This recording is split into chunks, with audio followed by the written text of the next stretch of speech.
All right, we are live with not episode of Get Bit, but Total Justice Gaming. This is where the theme music would be if I was advanced enough to actually have theme music. But here we are. I am always, of course, your host for Total Justice Gaming, and the guy that shares the same court with Robert Loja, Joe Tanoa. Here we are. I am, and we got some echo, but that's okay. Yep, I got it. Groovy. And with me, we have Ty from Ty's House of Cards. Ty, buddy, thank you so much. Hey, what's going on? What's going on? I don't think I've done this type of show in close to a decade now. So you saying you old school? You say yeah. Oh yes, no, I was around during the age of Sabretooth.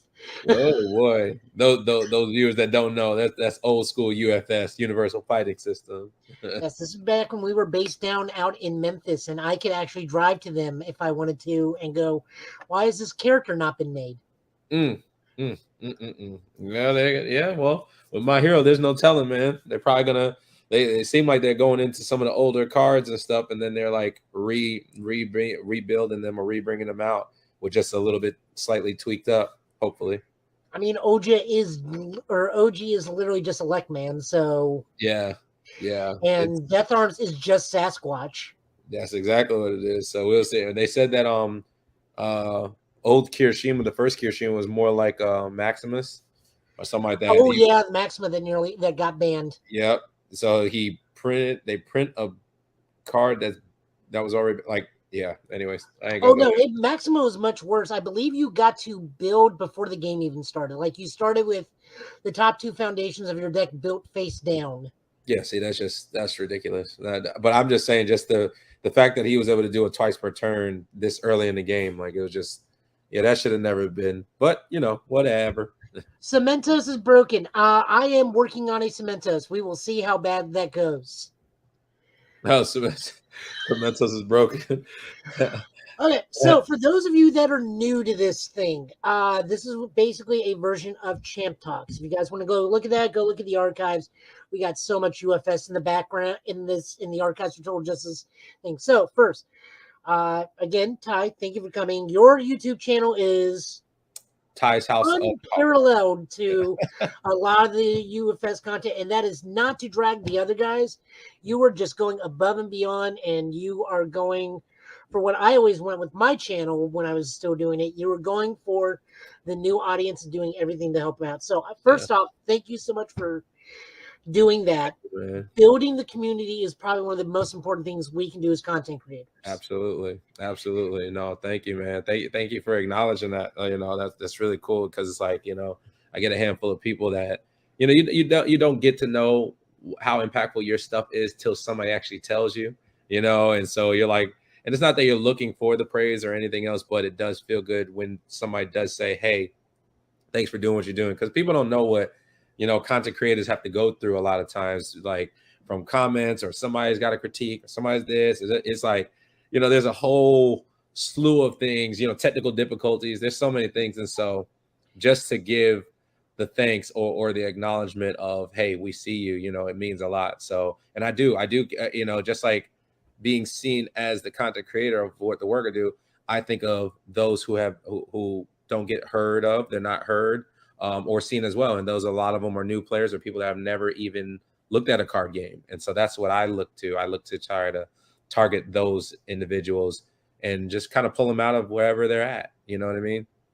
All right. So where did you get started? So as far as, okay, so are we saying where did I get started as far as the content, or where I get started as far as cards? Which one is it? Because there's we'll go with cards first, then content. Okay, cards. So where I started playing first, believe it or not, so I was introduced to Pokemon, and then I was introduced to Magic. The funny thing is, nobody knew how to play it. Everybody just had the cards. Oh, I got Charizard. This Charizard, because it's Charizard, he's better than this. Oh, what? But this is Pikachu, because we only had the show. So we're like, yo, in the show, Pikachu always wins. So, it don't matter how, look, I got the little Pikachu. I don't care how much fire, Charizard is blowing out. My Pikachu's going to win. You know what I'm saying? Even trading was horrible. Like, well, this is Pikachu. this is like this is worth a lot. You know what I mean? You know This what? is a Gengar.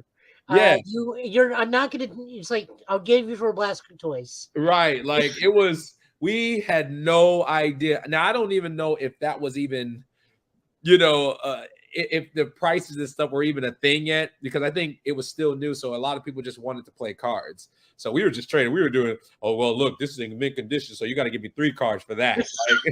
Like I was like, look, folks probably was robbing me, and I didn't even know. And I was like, what, for real? Like I'm deep down inside, I was like, that don't feel right. But I guess if I want the Pikachu, no, I want Raichu. I guess I got to give it 3 cards. One's a God art. help you if we were trying to trade a McDonald's card. Look, man, look, I probably would have been sitting on some serious money if I had kept that stuff, man.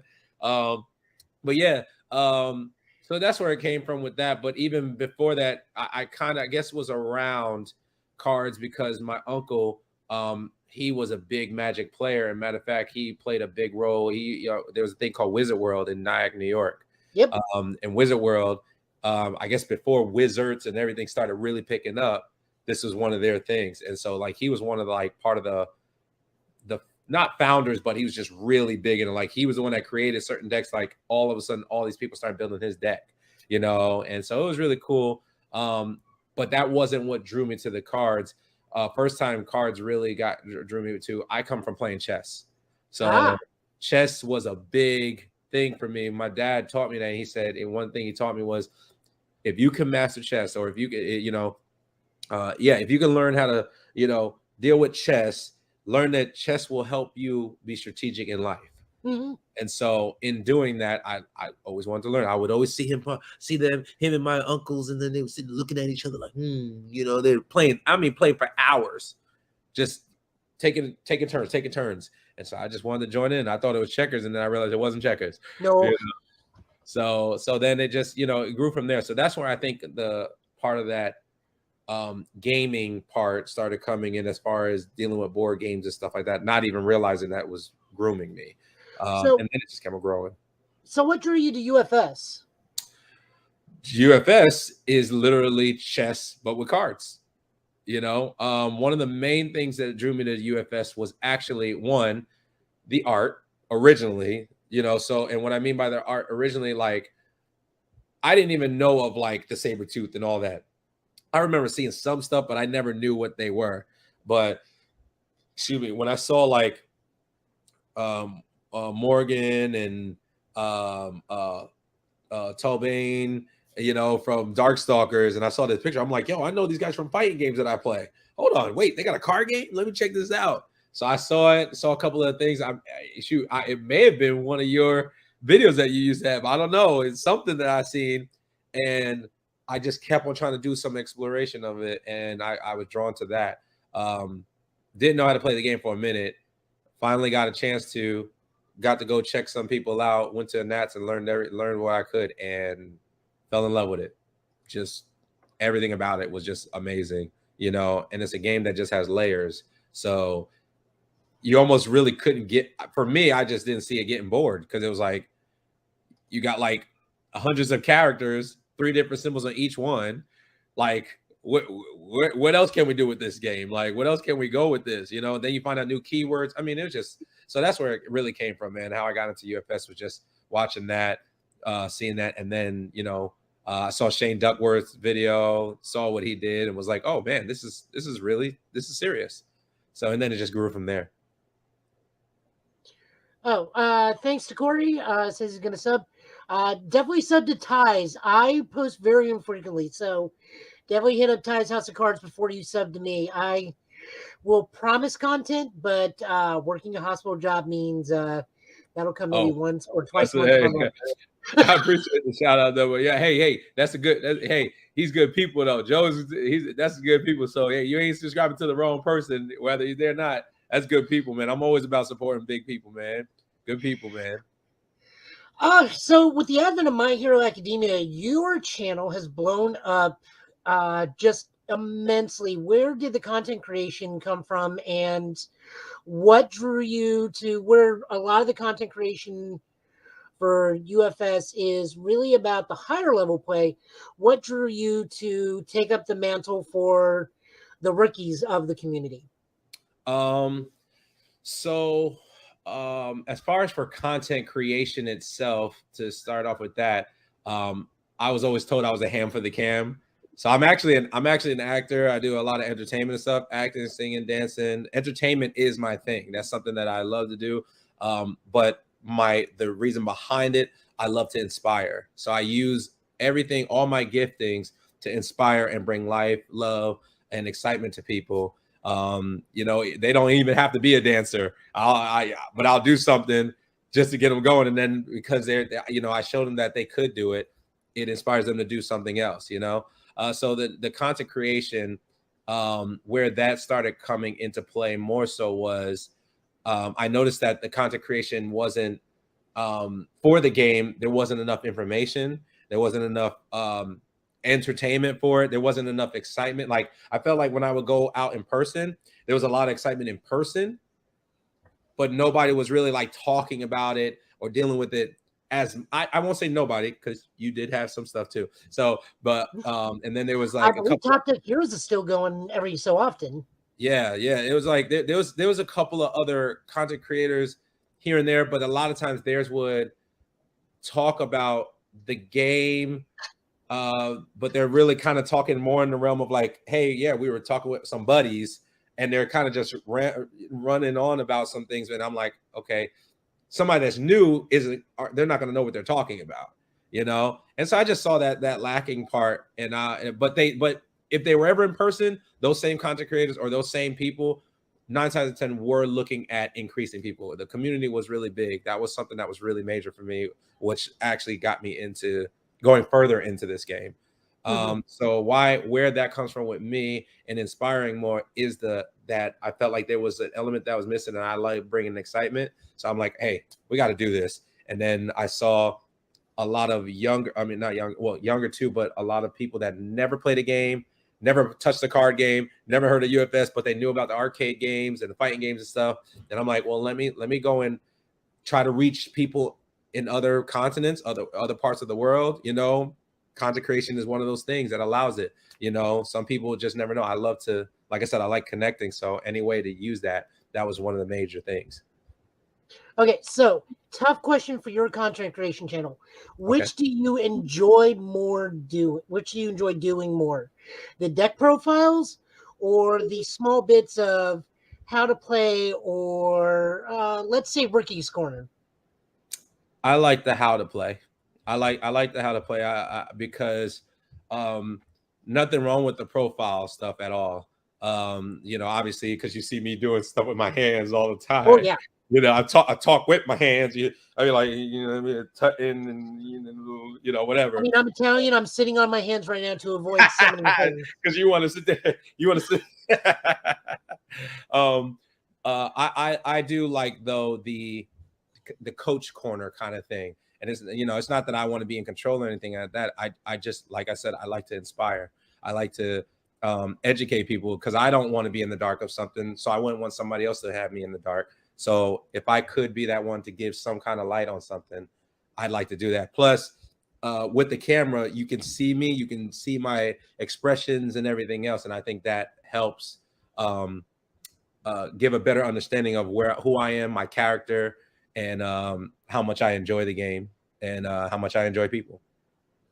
Okay, so I always have to ask this, and there is a caveat to this rule. You cannot say Shane. You cannot say Miles. Okay, that's Shane like or Miles. asking. Okay. That's like asking who your favorite Justice League member. It's always going to be Blue Beetle, Booster Gold. So, who is your favorite fight? Who's your favorite person to fight? And again, can't be Shane, can't be Miles. Okay, so I believe it or not, I haven't got to play them as often as I would have liked to. So this isn't as hard for me to not use them, even though I enjoy them, and those are the homies and stuff. I've had some pretty funny moments. I don't get to play often. Like, I have a play group out here, and so like I got quite a good bit of people. You know, if I were to say names that that people know, do I have to say one, or can I give a little? You can drop a group of people. It's just one of those things I've always asked, is like, And Corey, we'll get to your question in just a moment. Okay. Since I want to see what was your favorite, who was your favorite person to fight? What was the best fight you ever had? It's just every time I asked, it would always be it was Shane, it was No, Miles, no, no, and no, I no, loved no. him to death. I He had, just I went didn't, through UFS is too damn good. yeah, I didn't get the chance to play with them all the time. We've had some funny moments though. Definitely some moments. I would say, all right, so I gotta give a good shout out to quite a few people. But if I were to, okay, so my first one was Ben Shoemaker. Ben Ah, Ben. Shoemaker, who is like what 5-time world champ or something like that. Like he got like 5 champ cards. That's my dude, man.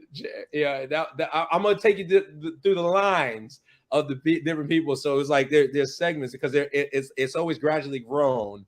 So Ben Shoemaker was probably one of my first ones where he did something. He just went off on me. It was my first tournament at regionals. At Oh, he got you too, huh? yeah, yeah, oh, he said it. He announced it. He was like, he did something. I don't know if he raging demon me. He did something with the character and he won. He goes, I got one. I got one. Just like that. And I was like I'm looking and I'm like, yo, this man just he just shot me. Like, what did he get? What did he get? What happened? So for So, me with Ben, I was playing the old Kyo Snake Man into his big move that looks for low attack combos. uh-huh. And he was playing a mill deck and milled somehow all 3 of the 4 of the Kyo Ultra Rare off the top of my deck, one after another. Like in sequence, like they were all stacked and he just milled all 3. Yeah, yo. And then he just looked, he's like, well, you're not killing me this game. Are you talking about Ben Shoemaker? Yes. That was what. See, there's other people. Look, I try to tell people there are people that they have yet to like really play in this game. When they come out, they do some shenanigans. They be doing stuff. They be like, "What in the world did you do to me?" But yeah, like I said, to move quick. Yeah, Ben Shoemaker. That was a great one. That was hilarious. I still remember that. Let's see. Me and Keenan, we did a draft one time. Keenan Meadows, we did a draft one time, and we just were like, "Look, yo, you better not kill me. Oh, you gonna kill me? Oh, you like the way our dialogue back and forth was hilarious. These are all the old school guys. And then it continuing on, going further. I met Tony Two. Tony Two, phenomenal player, dude. Oh my gosh, just the way he is. Like it's a different game where you gotta watch. I'm like, oh, okay, you push me to the limit. You know, I got guys in my play group like Chris Pollock. He was one of the guys that played. He played well, and these are, like I said, these are some of the guys that people may not know. These are the newer guys and stuff, but these are guys like in my play group in Ocala. Just a lot of silly times. He feels so bad when I be bad checking his stuff. Recently, Jordy, my buddy Jordy, he's new playing, and he was speaking Spanish to me and stuff. It'd be funny, man. But if I were to talk about any more old heads, I think my other person, I think now one person that got me, and I don't know, I felt like he abused me, and that was Tam Carwell. He abused me at one point, man. He was like, he did something. He was like, yeah, you probably should block with that. He goes, then I'll say he's like, he looks at his like partner, was like, I led this man down the wrong path, didn't I? I was like, oh, he played me. Oh my gosh. That's it. But you know what? It was all fun and games. Like I said, there was some really good ones. I didn't get to fully play with him. I got to teach him some stuff. We were starting to play, and then we got interrupted. Chris Sabat. Oh yeah, good old Vegeta. Chris Sabat. I got to slightly play. I was actually teaching him the game and kind of leading him through. You know, of course, there was like 4 other people trying to teach him, so it was like kind of reteaching him all over again. So I think it kind of like messed him up. But he was gaining it for a minute. I had to leave to go film or do something real quick. I left the table, came back. There was a different teacher, and See, he you was and like, I parallel each other very oddly because I sat down at a convention and I think I was just demoing for the sake of demoing. mm-hmm. And it was Mega Man, it was Proto Man and Dr. Wily, and then a guy comes up behind me and starts saying some stuff like he's talking to himself. And then I realized it's Scott McNeil, the voice of Proto Man and Dr. Wily from the 90s Mega Man thing. So I got to play with him for a hot bit while That's he's sitting cool. there beating my face in because I'm always going to take a dive whenever I teach. Yeah. But he's sitting there trash talking me as Proto Man. Dang. Dude. Look, I'm gonna get And it then set Dr. up. Wily will just pop in the background. I was like, oh, yes, I built you so good. Man, I'm gonna get it. Look, I got the video for when I challenged Chris Sabat. I told her, I said, look, I'm gonna get a hold of Chris Sabat again. I'm like, Chris, yo, we got to throw down, man. Come You on, need man. to get down with the other Vegeta. That, you know what? I'm You need telling to you, get with Lanny. You got to find some way to get with Lanny Paturra and teach him. I gotta look. It's gonna work. It's gonna work out. You know, it's gonna work out. And when that time comes, watch everybody go get to see it because I'm gonna get to do that one-on-one with him. I'm like, and then can you imagine him facing me using the voice? He's hello, young hero. Like, wait a minute. Okay. The question from Corey is: are we aware that Battle Spirits is rebooting it, and do we see it as a success? I am aware of Battle Spirits. That's why I got the weekly spare, which is kind of on hiatus because work is nuts, and they are just now dropping Battle Spirits information about Battle Spirit Saga. I have been playing the Japanese video game, despite the fact that I cannot read Japanese. So there's been a lot of like play a card, go to the Wikipedia, look up the other card that's in my hand, play that card, go back to Wikipedia. Do I see it as a success? I mean, it's dropping $1 million as its cash tournament for the first season. Um, Honestly, though, I don't know if I think it'll succeed or not. That's going to be a 50-50 because the market right now is so flush with games, especially because we got One Piece, we got Digimon keeps going off, My Hero's going to continue, we got Flesh and Blood, Keyforge, I guess, is getting ready to come back again. Really? So I think Is so. it? I think their Kickstarter got them another set or something. Really? Wow. So maybe it's just going to get lost in a sea of cards, and it's going to be depending on how well it can draw in people. Yeah. If I were to, oh, sorry, go ahead. I No, was no, gonna, you're good. You're good. You're good. if I were to throw my 2 cents in it for Battle Spirits, I think Battle Spirit will have people drawn at first because of the art, the way the art is, and everything else. I think a lot of people are going to be drawn to it. Is it Bandai that's putting it on? It's Bandai. So Bandai's eating itself 3 ways that way. It's got one yeah, thing, that's why I'm Digimon like, and Battle Spirits. yeah, I can't, I won't say that it like will just die out or anything. I think, like I said, I think one thing is people are drawn to art. So the art is very gorgeous. So I think that is something that's going to pull. That's why some people still play the Dragon Ball Super game. But I will say it will depend on the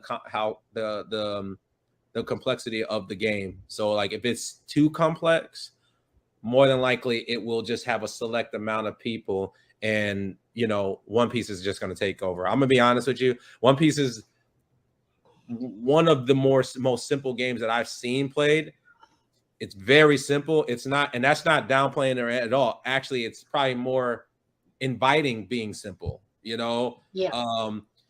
Compared to something like a UFS or Universes. I mean, no, you can entering in the game wise, less hoops you got to go through to gain the game. I mean, learn the game.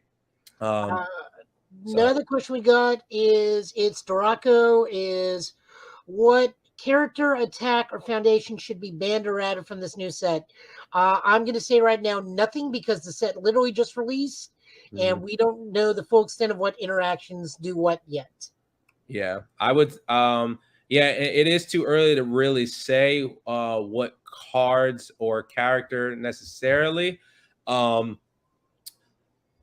If I were to say certain characters to watch, or there people are watching, I'd say be on the lookout for the rise of Froppy again. You know, Froppy is going to come back because Water and Life keep getting buffed. Water and Life literally has all the good answers and stuff. So I will go and say, of course, they'll never be able to ban a symbol. Just look out for any decks that are Water and Life. Those are the two symbols that are just dominant. So any characters that really the other character that I won't say that it'll be banned, but I think that he could possibly create an unfun interaction. And there's a couple of them. Kirishima version 2. He's pretty obnoxious the way he is, the way he could just thin and stuff and twice per turn, and then he can have to attack. It's crazy. Fourth kind is pretty crazy. I'd probably, like I said, I think that there's a select few. You're going to see a lot of the same characters probably come out and dominate. You know, Jiro and stuff. Old Jiro is going to come out here and start slapping folks, though. I'm seeing more people are really, really liking him off all with weapons. That character's pretty scary. He can kill you on a turn 2 with the right foundation. He can kill you turn 2. So I don't think it's necessarily that there's anything that could be or should be banned just yet. I think that you should just look out for these characters and see the best way to interrupt them. I would think Box Tarp or All Might, because the more we get into this game, the more smashes we're going to get. And him being able to draw while blocking with a card that says smash. He definitely needs more smash. I'll tell you that. It all depends on what they put. It depends on what they put on the smash, though, because the smash, they could just have the name and have some whack effect. So I guess it depends on. You still get to draw 2 off of a card if you play it as smash on both turns. That's true. I tested it. You do get the draw cards, but I will say that the flipping a foundation, all that you are limited on those things. But it's too early to say, so I won't say it. I can see what you're saying though, because he kind of reminds me of Gil. You know, Gil had that thing, and Gil, if they release anything for Smash, like the Smash card says, when after you play this card, draw a card. Gil had a card like that, so Gil could draw, and then the attack would draw. So I wouldn't be surprised if they do something like that. So we'll see. Free print promo Alex is something. Yeah, we'll see. We'll see what happens. Don't do that, people. Do not bring promo Alex back to life. Oh my gosh! Look, you better talk to the designer team about that, man. Look, I don't know. Look, yeah, you better go at them. I don't know. I don't know what they're gonna do, man. So, hope okay. So, next question. Quick rundown. What were your favorite decks through the eras you have played in UVS or UFS in general? Just in general, what were your favorite decks through each era? Okay, so when Cowboy beat, let's see, I came in where Street Fighter first. There was Battle for Power, and there was what you call it, Masters, I think. Yeah, Battle for Power, and there's something Masters, right? I can actually look. Yeah. So my first deck was Cammy. I did Cammy first. These are what I played, but I would say probably my favorite decks. If I were to say do you want me to tell you each era of each one? Your favorite one from each era. Okay, so favorite one from each era, I would say when I got to get in with Street Fighter, Cammy was really good. I liked let's see, who else was in there at the time?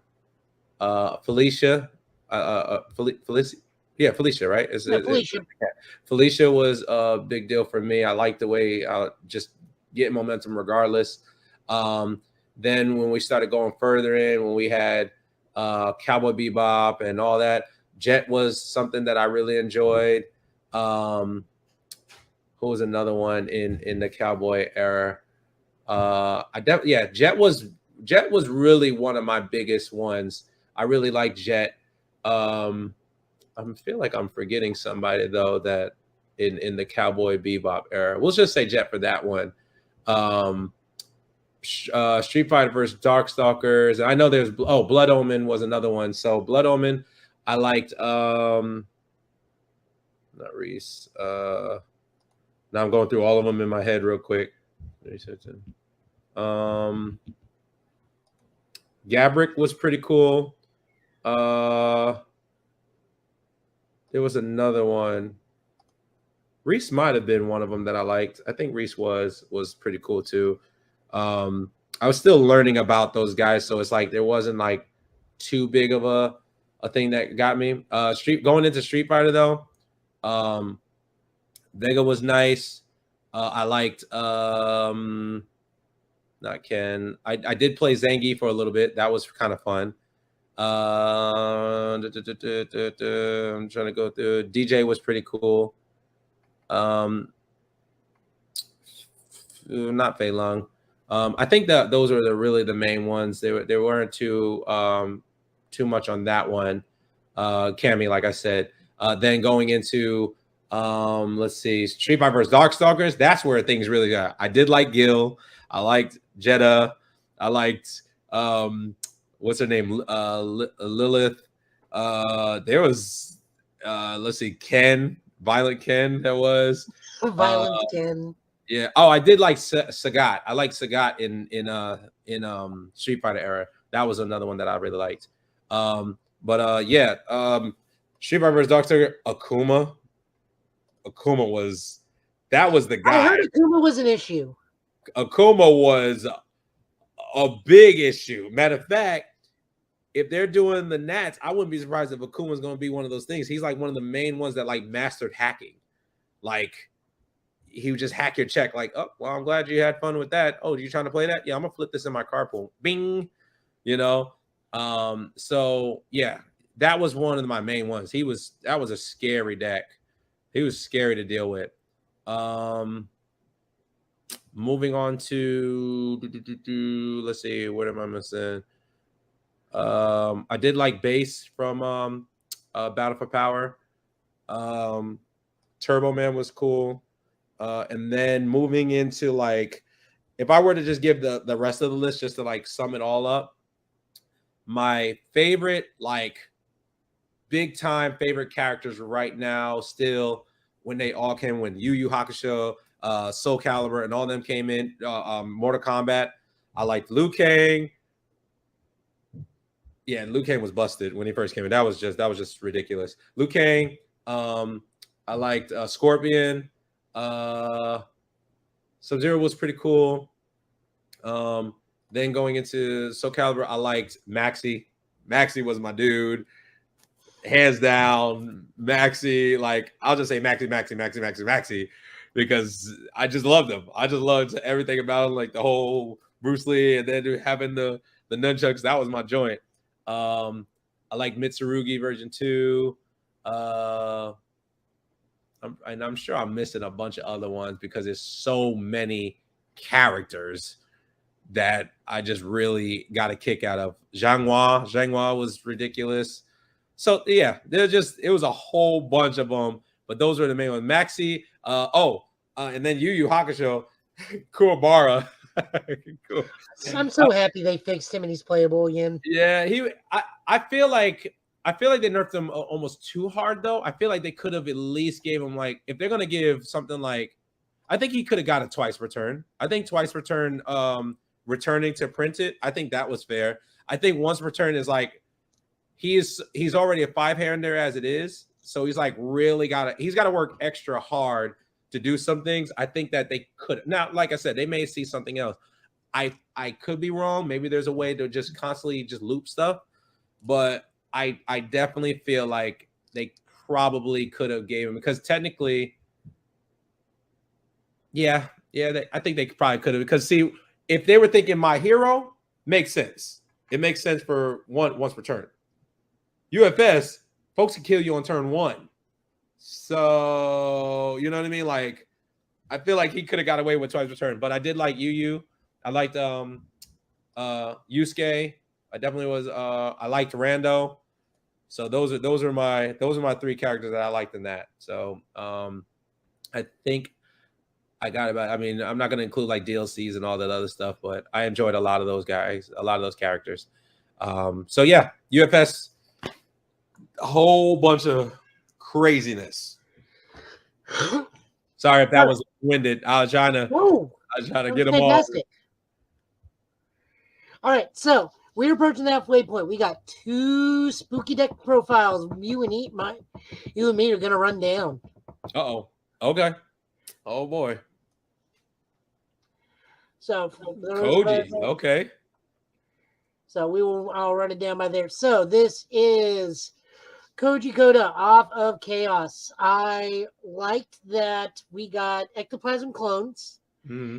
And Giant Detention Bite is ally, and Cavalry is ally, and you get to run 8 clones.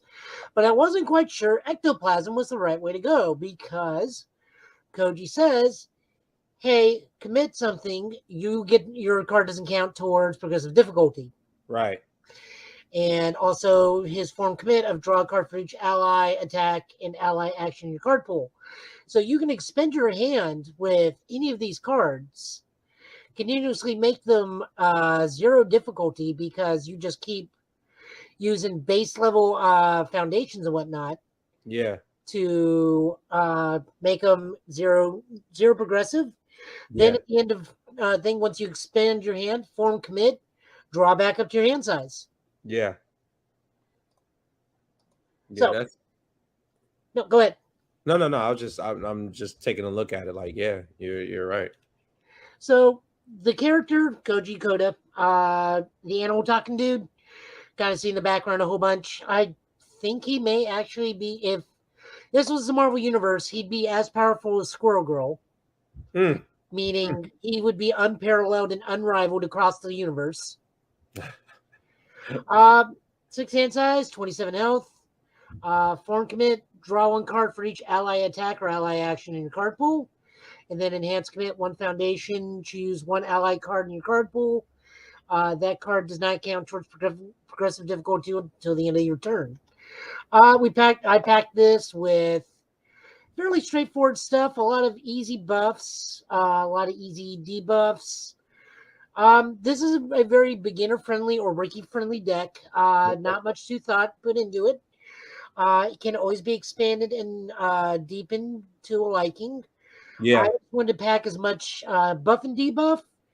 And then the idea is just spam the pool with as many ectoplasm clones and then finish them off with Giant Detention Bite or get some speed or use Summon Dark Shadow because it won't count towards progressive. Yeah. So what are your No, thoughts? it looks like it's one of those things like it's very interesting, like to wonder if it works. Like I definitely think that is this a how many cards is this? We'll look at that. The deck size. For our stats, we're exactly at 50 cards plus character. I definitely think that. I think he definitely is a 50 card deck because any more cards. Now I could be wrong, but at least from what I've experienced, any more cards and you start drawing terribly. You don't. You almost you want to see your cards as fast as possible and kill as fast as possible because like he doesn't get any speed or damage buffs by himself. There are cards that do it. So in order to do it though, you're gonna have to generate pretty quickly all your stuff. If it's budget friendly, then that makes sense. With that too, like just to understand how the game works, definitely having a kill shot is what he needs. I guess you could do. I noticed you're not running his attack in his main deck in the main deck. Well, we're seeing what it goes. I try to build budget friendly when I can. Oh, okay. Well, the reason why I was saying is because Giant Detention Bite is an ultra rare, so I figured if you were doing that. Yeah, but I looked at that. That's like $2. How much is Command Pigeon Flock?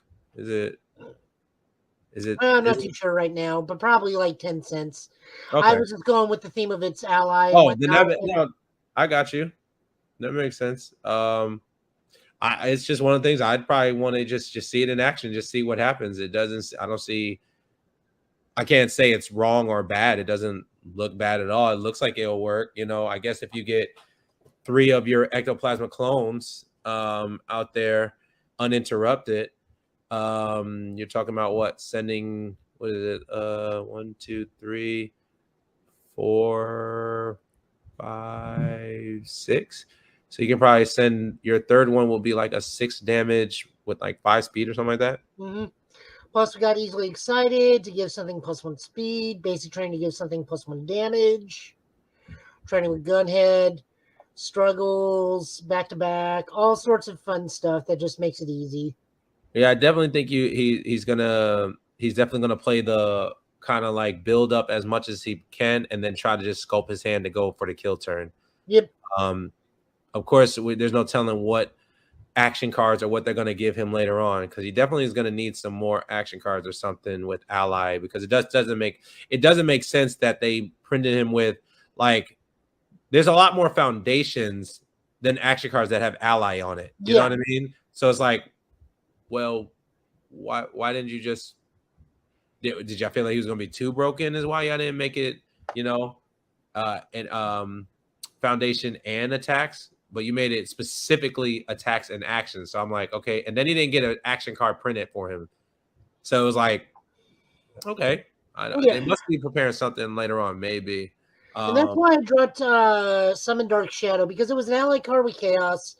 We can use it. We can use Coda skill to make it not count towards progressive.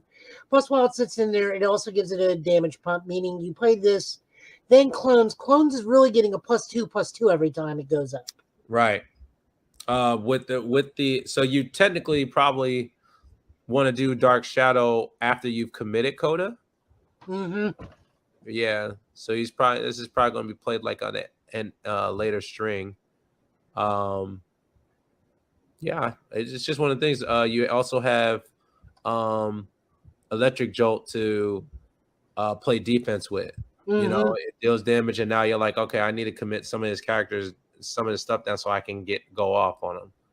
So yeah, I think it's just one of the things you just gotta, see what's in action. I'd like to see it in action one day and just see how it plays. It looks like it'll be pretty quick, pretty fast. And then moving on next deck. I can still do this, I swear to God. This is pretty cool though, man. How many people are on? They're just I know I can't really see anybody, so I don't know. We got 2 people watching us, and then probably some views later on down the road. Sure. Okay, so this is my new personal deck. Uh-oh. I was kind, but now I'm playing Hagakure. Oh, those of you that are not aware, I do not have a strong affinity for My Hero Academia. Sure. I had a lot of people ask, like, well, who's your wife? And it's like, I'm 40 and they're all 16. Right. Right. I'm like, look, y'all better stop that waifu stuff. Y'all better go on with your bad stuff. Go. So I went with Toru because she kind of speaks to me. I know how to possibly maximize her potential. Yeah. In this, I've been like theory crafting this deck with Iori on a constant basis. Yeah. The part where he probably doesn't want to hear about it anymore and just wants to beat my face in with Kirishima too. Yeah, look, hey, I'm telling you, just the key to Kirishima too is speed. He doesn't have a lot of speed hate. So, I mean, he has speed hate cards, but doesn't have a lot of speed hate. And you got to know that you can kill him. His most hated card, I know it's a little also real quick, but his hated card is Blood Curdle. Yes. Blood Curdle says, hey, you're going down. Like I ran in Portkine. I sided 4 of them bad boys. Yeah, the Kirishima player did not like that. He's like, I hate that card. I'm like, we're playing Kirishima. You don't get a say in this matter. Yeah, you're playing Kirishima. I got to use something. If I don't, then you're gonna just run over me like you've been doing. So funny. Okay. But anyways, so character is Toru Hagakure, 6 hand size, 27 health, air, good, water. Enhance. Your opponent's block modifier to block this deck gets +1 and gets an additional +1 for every 4 cards every 4 foundations in their stage. Insane. She also has response commit. After your opponent plays an attack, add a bat to their hand, look at the top card of their deck, and then you may discard it. So this deck is centered around making the opponent's block modifiers astronomical, because the best way to look at this is the bigger you're adding speed to their block that they Yep. cannot reduce. They can reduce your speed just fine, but they still have to block an attack with +6 to their block modifier. They can't do anything about that. That is unremovable speed you're adding. Yeah, that That's should. the best way to Yeah. look at that deck. Well, you're right. You're and just to point out how thematic it is, as I was looking at it, it's thematic because her being invisible. Well, it's an unforeseen thing. You Yeah. can't see the speed. You can't see the block modifier. It just increases it. So it's like, hey, unless we put a dice there, just letting you know, I did the enhance your block modifier. You got an unknown force that's messing you up. So yeah, So it's a dope. when I built, sorry, I didn't mean to interrupt. No, you're good. Go ahead. So when I built her, my theory was let's put cards in the opponent's card pool and then continuously do that. Then also make Toru's ability. So my thing is to make their block modifiers around +3, +4 to every time they block. Mm-hmm. So we're going with tape string jab, Yep. sticky balls, Mm-hmm. tongue whip, which that it gets monstrously dangerous in this deck. That card alone, to answer homie's question when he was asking about a card that could get banned or should get banned, I won't say should be, but I can see this card being looked at a certain point because this card is used in all the water, all the life decks, and it's pretty depressing when you got to deal with it. But anyways, Downward frostbite because love we that have card. an amount of punches and range, meaning we can get buffs there. And then our kill condition is cannon blast. Oh Lord. So how do we get there? We play a tape string jab. We play a couple tape string jabs. We play either tape string jab, tongue. We play downward frostbite, a couple tape jabs. Then we use honorable forfeit to get +2 because we're playing off-center attacks consecutively to give our checks +2. Then we just cannon blast you in the face. And we give it speed, we give it damage. Good night. Depending on when we play our downward frost spike, that's another +3 cannon spike right off the bat, plus an additional 6. Then with Toru, we have all these cards in the card pool, plus her ability.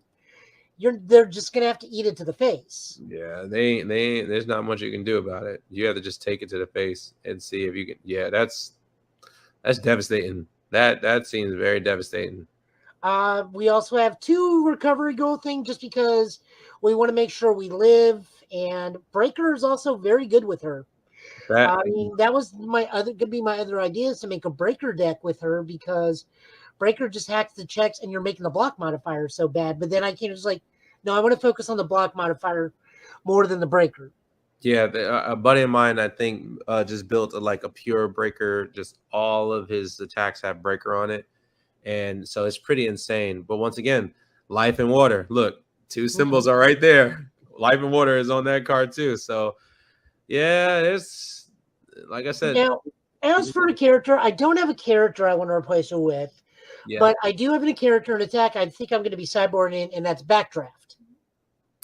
Backdraft is very, very strong. So Backdraft with this particular deck lets you tape jab, Backdraft's attack, then discard the 3 from the card pool. Oh, look, +5/+5 to his attack.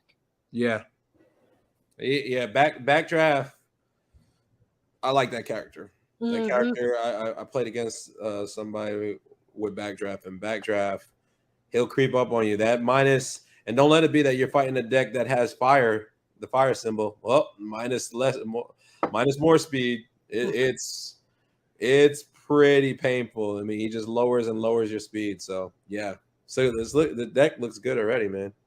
So the foundations will run down very quickly. We got speed debuffs, enhances, more speed buff, and debuff.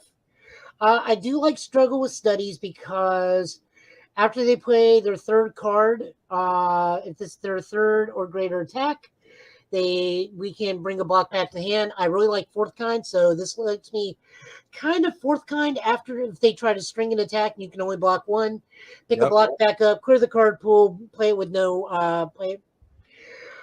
Feeling cute. If you got to flip something, you can pop it for being cute. This is something that a lot of people and the new players need to learn.